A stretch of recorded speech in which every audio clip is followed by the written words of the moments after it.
Students,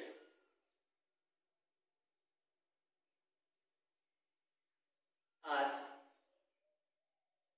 fundamental rights के दूसरे भाग में नहीं, वो वीडियो का दूसरा भाग है ये, ठीक है। फंडामेंटल राइट्स भाग 3 के वीडियो दूसरे पार्ट में हम बात करेंगे आर्टिकल 19 से लेकर आर्टिकल 22 तक स्वतंत्रता के अधिकार की। हम बात करेंगे आज आर्टिकल 19, 20, 21 और 22 के बारे में। पिछले वीडियो में हमने समानता के अधिकार के बारे में पढ़ा। तो भारत का कॉन्स्टिट्यूशन का भाग 3 फंडामेंटल राइट्स में आर्टिकल 14 से लेकर आर्टिकल 18 तक हमें समानता का अधिकार देता है। इसी तरह आर्टिकल 19 से लेकर आर्टिकल 22 हमें स्वतंत्रता का अधिकार देता है। अब बात करें अगर आर्टिकल 19 की, तो इसको कहा गया, आर्टिकल 19 में बात की गई फ्रीडम की, स्वतंत्रता की, लिबर्टी की। कैसी स्वतंत्रता? तो बताते हैं। देखिए, आर्टिकल 19 के भाग 1 के क में कहा गया कि अभिव्यक्ति की स्वतंत्रता। अभिव्यक्ति की स्वतंत्रता का मतलब है कि हमें कुछ भी एक्सप्रेस करने की स्वतंत्रता है, हमें कुछ भी बताने की स्वतंत्रता है, कुछ भी बोलने की स्वतंत्रता है। इसी स्वतंत्रता के अंतर्गत हमारा मीडिया ये अपने मूल अधिकारों का फायदा उठा रहा है। ये अभिव्यक्ति का जो उल्लंघन है, सच बताओ, यहां देखने को मिलता है। ये लोग अभिव्यक्ति के नाम पे कुछ भी चलाए जा रहे हैं, कुछ भी दिखाए जा रहे हैं, लेकिन ठीक है, चल रहा है, चलता है तो चला रहे हैं सभी। वही बात आती है राइट टू इंफॉर्मेशन की। तो आर्टिकल 19 हमें राइट टू इंफॉर्मेशन भी देता है। यहां मूल अधिकारों में है राइट टू इंफॉर्मेशन। बाद में राइट टू इंफॉर्मेशन एक्ट 2005 के तहत इसे कानूनी अधिकार भी दिया गया है। तो यहां बात करते हैं अभिव्यक्ति की स्वतंत्रता की। तो हमें आजादी है बोलने की, पूछने की, जानने की, कहने की। और यह अधिकार हमें कौन देता है? आर्टिकल 19 का 1 का क। आर्टिकल 19 1 का ख कहता है कि हर भारतीय नागरिक को सम्मेलन करने का अधिकार है। लेकिन वो सम्मेलन कैसा होना चाहिए? वो सम्मेलन सशस्त्र नहीं होना चाहिए। वो सम्मेलन भारत की एकता, अखंडता में बाधक नहीं होना चाहिए। वही चीज यहां भी है अभिव्यक्ति की स्वतंत्रता में। यहां भी ये भारत की एकता, अखंडता में बाधक नहीं होना चाहिए। मतलब अगर आपको अभिव्यक्ति की स्वतंत्रता दे दी, आपको कहा कि आपको कुछ भी बोलने की आजादी है, और आप नारे लगाओ भारत तेरे टुकड़े होंगे, है ना? तो ऐसे में ये आप उल्लंघन कर रहे हैं देश की एकता और अखंडता का, तो आप पर कानूनी कार्रवाई की जा सकती है। इसीलिए तो ये हमें बोलने का अधिकार देता है। यहां हमें सम्मेलन करने का, सभा करने का अधिकार है। हम इकट्ठा होकर प्रोटेस्ट कर सकते हैं, ये हमें आर्टिकल 19 अधिकार देता है। लेकिन वो प्रोटेस्ट कैसा होना चाहिए? वो प्रोटेस्ट सशस्त्र नहीं होना चाहिए। आप उत्तराखंड कर सकते हैं किसी का, आप कुछ भी कर सकते हैं, लेकिन उससे आपके देश की अखंडता और एकता में कोई भी कमी, गड़बड़ बर्दाश्त नहीं की जा सकती। उस पर कोई आंच नहीं आनी चाहिए। आपकी अखंडता पर कोई आंच नहीं आनी चाहिए। तब आपको सम्मेलन करने का अधिकार है। हथियार रहित, आप हथियार लेकर नहीं सम्मेलन कर सकते कि आप बंदूक लेकर पहुंच गए सम्मेलन में, अगर गोली मार देंगे, है ना? तो आप वायलेशन करेंगे। एक का ग कहता है कि देश में आपको संघ या समिति बनाने का अधिकार है। कोई भी समिति बना सकते हैं या कोई भी संगठन बना सकते हैं। तो आर्टिकल 19 का ग कहता है, 1 का ग, कि आप संघ, समिति या संगठन बना सकते हैं।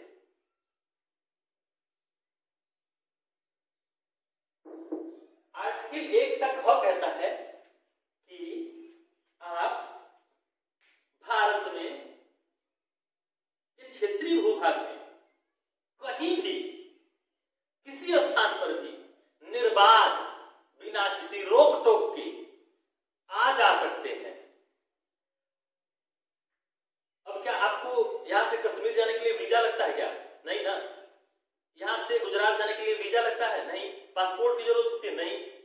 आपका आधार कार्ड काफी है कि आप भारत के नागरिक हैं, आप कहीं भी जा सकते हैं, आप कहीं भी घूम सकते हैं, कहीं भी जा सकते हैं, किसी भी स्टेट में, किसी भी जिले में, किसी भी राज्य के, पूरे भारत के पूरे भूभाग पर कहीं भी आप अबाध बिना रोके आप संचरण कर सकते हैं।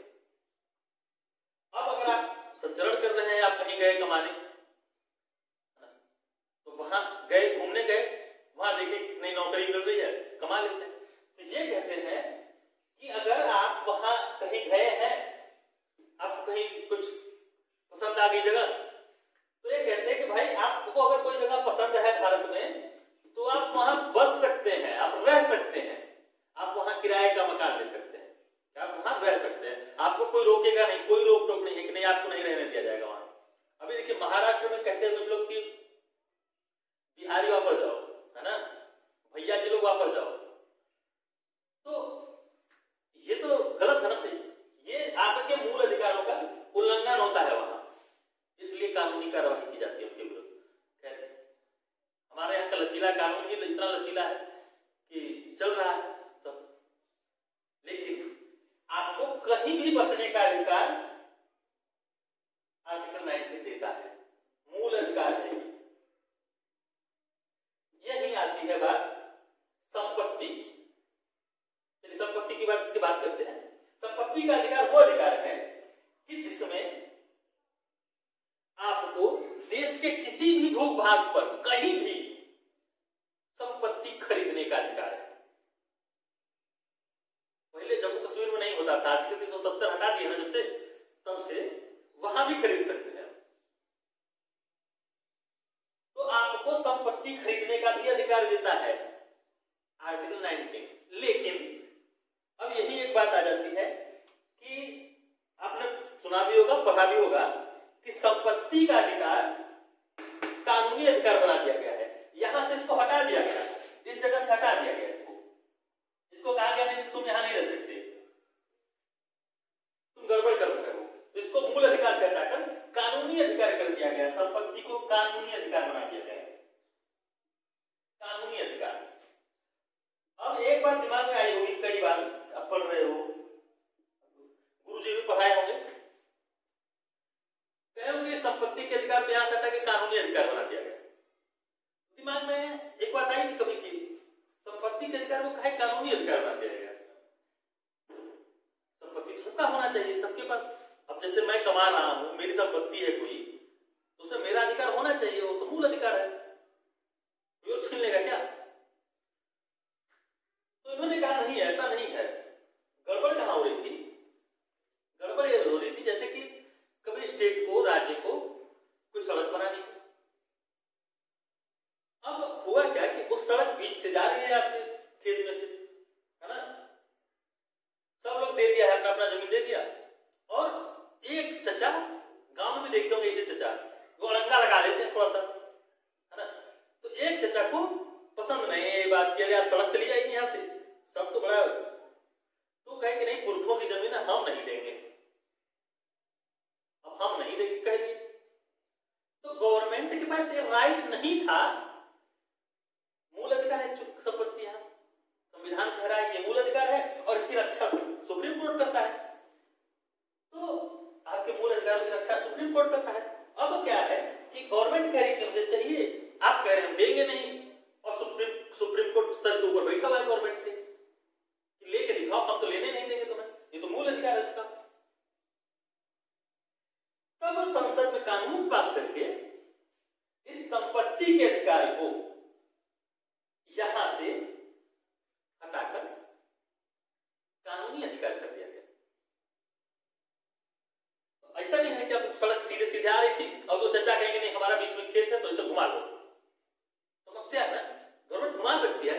घुमा सकती, लेकिन एक चचा थोड़ी है ऐसे तो न जाने कितने चचा है। हमारा देश तो ऐसे चचाओं से भरा पड़ा है, जिसका जो मन वही आके अड़ंगा लगा देगा। हाँ भाई ये नहीं होगा, हमारे खेत में इतना हाथ जा रहा है, नहीं अब इतने के चक्कर में सड़क घुमाओ, तो समस्या थी। इसलिए संपत्ति के अधिकार को हटाकर कानूनी अधिकार कर दिया। अब बात करते हैं कि भाई तुम्हारे पास देखो अभिव्यक्ति की स्वतंत्रता दे दी, सम्मेलन का अधिकार दिया, संघ या समिति बनाने का अधिकार दे दिया, तुम्हें अनाथ संचरण करने का अधिकार दे दिया, तुम्हें घूमने फिरने की आजादी दे दी, बसने का अधिकार दे दिया, कहीं भी भारत के किसी भी भूभाग पर संपत्ति का अधिकार कानूनी रूप से दे दिया है। तो ये कहते हैं कि हम तुम्हें व्यापार करने का भी अधिकार देते हैं। भारत के किसी भी भूभाग पर भारत का नागरिक व्यापार कर सकता है आजीविका के लिए। हम तुम्हें आजीविका का भी अधिकार देते हैं, तुम व्यापार कर सकते हो भारत के किसी भी भूभाग पर। तो देखिए ये टोटल 6 हो जाते हैं, हम इसे नहीं पढ़ रहे हैं, ठीक। बाकी टोटल 6 फ्रीडम दिए गए आपको। अभिव्यक्ति की स्वतंत्रता, सम्मेलन का अधिकार, संघ या समिति या संगठन बनाने का अधिकार, अबाध संचरण का अधिकार, चलने फिरने की आजादी, घूमने फिरने की आजादी, बसने का अधिकार और व्यापार करने का अधिकार। अब बात करते हैं आगे, इसे बहुत ज्यादा डिटेल में नहीं जाते हैं, इतने से आपके सारे क्वेश्चन हल हो जाएंगे वैसे, ठीक है। अब बताइए कि आपका अभिव्यक्ति की स्वतंत्रता कब रोकी जा सकती है? जब आप भड़काऊ भाषण दे रहे हैं तो आपको बोलने पर रोक लगा दी जाएगी, निलंबित कर दी जाएगी आपकी अभिव्यक्ति की स्वतंत्रता। सम्मेलन का अधिकार दे दिया आपको, संघ या समिति बनाने का, अबाध संचरण का। अब सम्मेलन का अधिकार बताया कि अगर हथियार रहित सम्मेलन है, ठीक है, तो आप पुतला भी फूंक सकते हैं, किसी का कोई दिक्कत नहीं है। हथियार रहित सम्मेलन होना चाहिए, तो आपको सम्मेलन करने का भी अधिकार है। आप इकट्ठा होकर सम्मेलन कर सकते हैं, सभा कर सकते हैं, बोल सकते हैं उसमें। यही सम्मेलन का अधिकार है ना। जब दिल्ली में वो कौन सा बात था, मुझे वो भूल गया, चलो तुम्हें तो याद ही होगा। तो सम्मेलन का अधिकार, संघ या समिति या संगठन बनाने का अधिकार दिया। अरे शाही बात था ना दिल्ली में, याद भी नहीं रहता तुम लोगों को। सम्मेलन का अधिकार, संघ या समिति या संगठन बनाने का अधिकार, अबाध संचरण, घूमने फिरने की, भारत के किसी भी भूभाग पर घूमने फिरने की आजादी, बसने का अधिकार दे दिया, व्यापार का अधिकार दे दिया। तो हम बात करते हैं ये 6 की, ये 7वां इसको हटा के कानूनी अधिकार कर दिया। अभी आगे आप पढ़ोगे कि चलो इस पर बात करेंगे बाद में, अभी बाद में और भी आएगा कि संपत्ति का अधिकार आगे भी आएगा, है ना। तो हम उस पर बात करेंगे कि वो कौन सी संपत्ति की बात करते हैं। ये संपत्ति है कि आपको कहीं भी खरीदने की, संपत्ति खरीदने की आजादी थी। तो आप कहीं भी संपत्ति खरीद लिए, गए बंबई गए और वहां 2 बिस्सा जमीन खरीद लिए। अब लेकिन क्या हुआ कि गवर्नमेंट का कोई प्रोजेक्ट आपकी 2 बिस्से में से जा रहा था, बंबई के सारे लोग तो जमीन दे दिए अपना अपना, और आपका 2 बिस्सा बीच में आ रहा था। आप कहेंगे नहीं हम नहीं देंगे, गवर्नमेंट ले भी नहीं सकती थी। तो इसलिए उन्होंने कहा कि नहीं, ये संपत्ति का अधिकार आपका मूल अधिकार नहीं होगा, ये कानूनी अधिकार होगा, जिससे कि हमें जब जरूरत पड़े तो हम आपको मजबूर कर सके कि नहीं आप मुझे दो। इसलिए संपत्ति के अधिकार को कानूनी अधिकार बना दिया गया। बाकी व्यापार करने का अधिकार। अब बात करते हैं आर्टिकल 20 की, आर्टिकल 20 की। आर्टिकल 20 कहता है, आर्टिकल 20 हमें गिरफ्तारी को लेकर, अपराध को लेकर कुछ संरक्षण प्रदान करता है। जैसे कि किसी ने अगर आप पर FIR कर दिया, किसी ने पुलिस में कंप्लेन कर दी कि फलाने या इसने मेरी भैंस चोरी कर ली है, मान लो, ठीक, तो पुलिस आपको ठग ले जाएगी, पूछताछ करेगी। लेकिन आप अपराधी नहीं माने जाएंगे, तब भी आप अपराधी नहीं माने जाएंगे कि नहीं आप अपराधी हैं, जब तक कि पुलिस नहीं, जब तक कि कोर्ट में यह सिद्ध न हो जाए कि आपने चोरी की थी तब तक आप अपराधी नहीं माने जाएंगे। कहने का मतलब है कि अगर कोई व्यक्ति अपराध नहीं करता है या उसके खिलाफ अपराध सिद्ध नहीं होता है तो वह अपराधी नहीं माना जाएगा। तब तक अपराधी नहीं माना जाएगा जब तक कि अपराध सिद्ध न हो जाए। अब देखिए होता क्या है कि जैसे बड़े बड़े डॉन है ना, ब्रजेश से मुख्तार अंसारी और फलाना फलाना है ना, इन लोग के खिलाफ अपराध सिद्ध है नहीं होता है, गवाही नहीं देने आता है। तो सब जानते हैं, मैं भी जानता हूं, आप भी जानते हैं, कोर्ट भी जानती है, प्रशासन भी जानती है, गवर्नमेंट भी जानती है कि ये बाहुबली है, अपराधी है, लेकिन काहे कि उनके खिलाफ कोई गवाही देने नहीं आता है तो उनका दोष सिद्ध नहीं हुआ। जब दोष सिद्ध नहीं होता है इसलिए वो चुनाव लड़ते हैं, मंत्री बन जाते हैं। देखिए ये तो हमें मूल अधिकार दिया कॉन्स्टिट्यूशन ने हमारी सहूलियत के लिए, लेकिन इसका जो दुरुपयोग होता है ना ये बहुत मैक्सिमम लेवल तक हो जाता है। आप देखोगे कि पता चलता है कि जो पर्चा भरने वाले लोग हैं, जो विधायकी का पर्चा भरते हैं, चाहे जो भी संसदीय का चुनाव लड़ते हैं, उनमें आप देखोगे रिपोर्ट आती है कि 90% लोग अपराधी हैं, FIR है उनके खिलाफ, लेकिन फिर भी वो चुनाव लड़ रहे हैं। तो ये कहता है आर्टिकल 20 कहता है, 20 का 1 कहता है कि दोष सिद्धि तक कोई भी व्यक्ति अपराधी नहीं माना जाएगा। इसीलिए क्योंकि हमारा कानून बहुत लचीला है, बहुत परफेक्टली बनाया गया है, ये आपको सुरक्षित करने के लिए बनाया गया। अगर कोई आपके खिलाफ FIR कर दे और आप अपराधी मान ले जाओ तो बड़ी मुसीबत है। इसलिए कुछ लोग कहते हैं कि हमारा संविधान बहुत लचीला है, कुछ लोग कहते हैं कि इसमें कमियां हैं। कमियां जरूर है लेकिन ये आपकी सहूलियत के लिए है। आप निर्दोष हो और आपके खिलाफ कोई FIR कर दे तो गए पानी, तो ये दिक्कत होती है। तो आर्टिकल 20 का 1 कहता है कि दोष सिद्धि तक कोई भी व्यक्ति अपराधी नहीं माना जाएगा। इसी में एक बात और कही गई, इसी आर्टिकल 20 के 1 में कहा गया कि अपराधी को अपराध के कानून के समय, अपराध के समय के कानून के अनुसार ही सजा दी जाएगी। अपराध के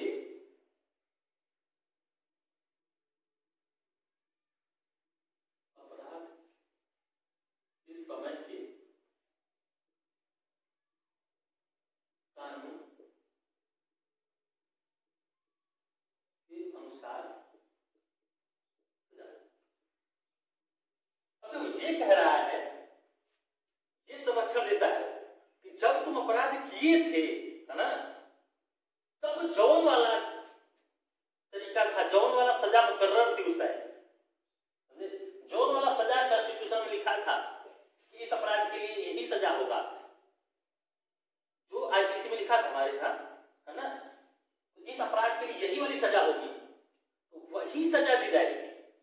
ऐसा नहीं है कि 2020 में अपराध किए हो, कोई मान लो किसी का आंख फोड़ दी, नहीं फोड़ोगे पर मान लो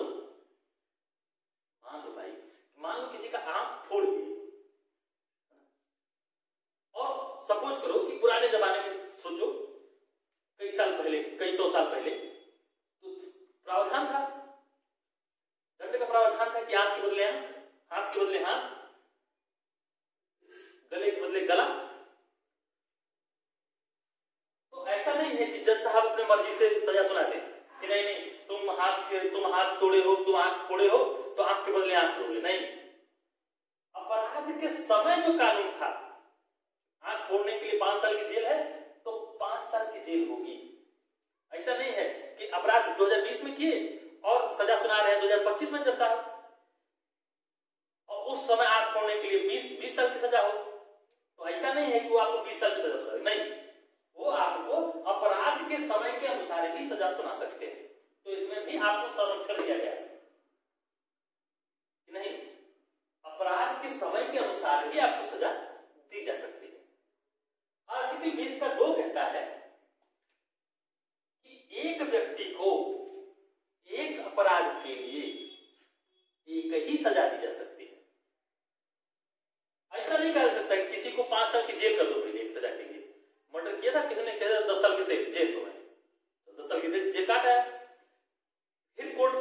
10 साल की जेल कम थी, इसको तो फांसी होना चाहिए उसके सवाल में, तो फांसी नहीं, फांसी नहीं दी जाएगी उसको, क्योंकि उसने अपनी सजा पूरी कर ली है।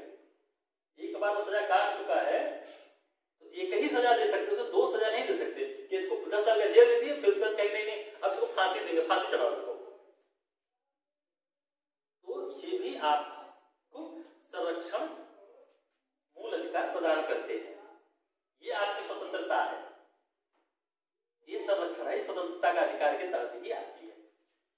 तो कहते हैं तो 20(2) में कॉन्स्टिट्यूशन कहता है हमारा कि एक अपराध के लिए एक व्यक्ति को एक ही सजा दी जा सकती है। इसमें किन चीजों को छोड़ दिया गया? विभागीय अगर कोई सजा है, अब विभाग से किसी विभाग में आपने करप्शन किया है तो वो आपको विभाग से निकाल सकता है, वहां की जो सजा होगी वो वेतन काट सकता है, जो भी मतलब उनकी सजा अलग है, वो अपना सजा देंगे तुम्हें। लेकिन जज साहब एक ही बार सजा दे सकते हैं, मतलब कहने का मतलब है कि जो जज साहब सजा देंगे वो अलग, और उसमें विभागीय वाला जो सजा हुई, विभागीय से निकाल दिया, चाहे जो भी कर दिया, चाहे पेंशन रोक दिया, वो सजा उस सजा में काउंट नहीं होगी जो जज साहब सुनाए थे, समझे ये बात। किस किस में विभागीय सजा को मुक्त रखा गया इस बात से, विभागीय पनिशमेंट को इस चीज से मुक्त रखा गया है। विभागीय पनिशमेंट दिया जा सकता है इस सजा के बाद, लेकिन इस सजा के बाद कोई और सजा नहीं दी जा सकती कि मतलब आपने मर्डर किया, आपको 2 साल की जेल हुई, 2 साल का जेल काट के आए तो जज साहब बोले नहीं ये तेरी तो कम सजा दी, इसको तो फांसी होनी चाहिए, नहीं हो सकता ऐसा, ये गलत है। अब आर्टिकल 20 का 3 कहता है कि किसी को भी भारत में किसी भी व्यक्ति को खुद के खिलाफ गवाही देने के लिए बाध्य नहीं किया जा सकता। मतलब कि अगर किसी ने अपराध किया है, वह जानता है कि मैंने अपराध किया है, फिर भी उसको बाध्य नहीं किया जा सकता कि वो अपने खिलाफ गवाही दे कि नहीं हमने किए, हमें किए हैं, हम ही मारे, नहीं, ऐसे नहीं होता है। तो कोर्ट इस संरक्षण प्रदान करता है कि आप अपने खिलाफ गवाही चाहे तो नहीं भी दे सकते हैं, आप बाध्य नहीं है इसके लिए कि नहीं आपको देना ही पड़ेगा। अब होता क्या, देखो किसी ने अपराध किया, पुलिस उठाई ले गई, पुलिस ने कहा मार के कबुलवाना, मार के पीट पाट के थूर थार के एकदम फोड़ फाड़ के कबुलवा लेती है, नहीं किए हो। हमारे यहाँ तो एक चलन और है, चूहे को मार के कबुलवा लेते हैं, कुत्ता है, समझे, तो वही हालत है। कहने का मतलब कि पुलिस वाले को मार के कबुलवा लेंगे, नहीं हम ही किए हैं सब कुछ, हम ही आतंकवादी हैं, हम ही बम फोड़े थे, हम ही सब किए थे। लेकिन कोर्ट में जाकर आप कह सकते हो कि नहीं हम नहीं किए थे, ये पुलिस ने जबरदस्ती करवाया है, और इसीलिए पुलिस की कस्टडी में दिया गया बयान अमान्य होता है, कोर्ट में परमिसिबल ही नहीं होता, तो कोर्ट में अपना अलग से फिर से बयान वो करना पड़ता है। अब देखो, अब जैसे कि ये बात समझ आ गई कि स्वयं के विरुद्ध गवाही न देने के लिए किसी को भी बाध्य नहीं किया जा सकता। अब जैसे हमारे यहाँ क्या होता नहीं है, कहते हैं लोग कि अरे पुलिस अगर मार पीट के कबुलवाए तो कबूल लेना कि हाँ हमें किए हैं, सब हमें किए हैं, बाकी जाके कोर्ट में देख लेंगे। वकील साहब कहते हैं कि नहीं जो है सब मान लो, हाँ हमें किए हैं, नहीं मार के थूर के तोड़ देगा तुमको, नहीं कहोगे नहीं किया मारेगा, समझ रहे हो, आदमी बना देता है, आदमी को मतलब आदमी बनाकर गधे की तरह पीटते हैं लोग, कैसे नहीं कहोगे कि हम नहीं किए हैं, तो कहते हैं पुलिस तो कोर्ट जज साहब कहते हैं कि नहीं तुम उसको मार पीट के लेके आया होगा ना, हम पूछेंगे कि क्या हुआ था बेटा बताओ, तो ये स्वतंत्रता देता है हमारा मूल अधिकार, हमें मूल अधिकार है हम अपने खिलाफ गवाही न दें। तो ये हो गया आर्टिकल 20। हमने आज पढ़ा स्वतंत्रता के अधिकार में आर्टिकल 19, आर्टिकल 20। देखिए 21 और 22 की बात की थी मैंने कि 19, 20, 21, 22 पढ़ेंगे, लेकिन मुझे लगता है कि थोड़ा टाइम ज्यादा हो गया है, 20 मिनट से ज्यादा हो जाता है, तो फिर मुझे अपलोड करने में दिक्कत होती है ना। तो अगले की बात करूंगा। अगले वीडियो में एक और वीडियो बनाऊंगा 21 और 22 के लिए, ठीक, पार्ट 3 इसका, ठीक है। बाकी लाइक, शेयर और सब्सक्राइब करना मत भूलो भाई, है ना। आप लोग का प्यार ही है, मैं खड़ा हूं आप लोग के सामने हूं। धन्यवाद।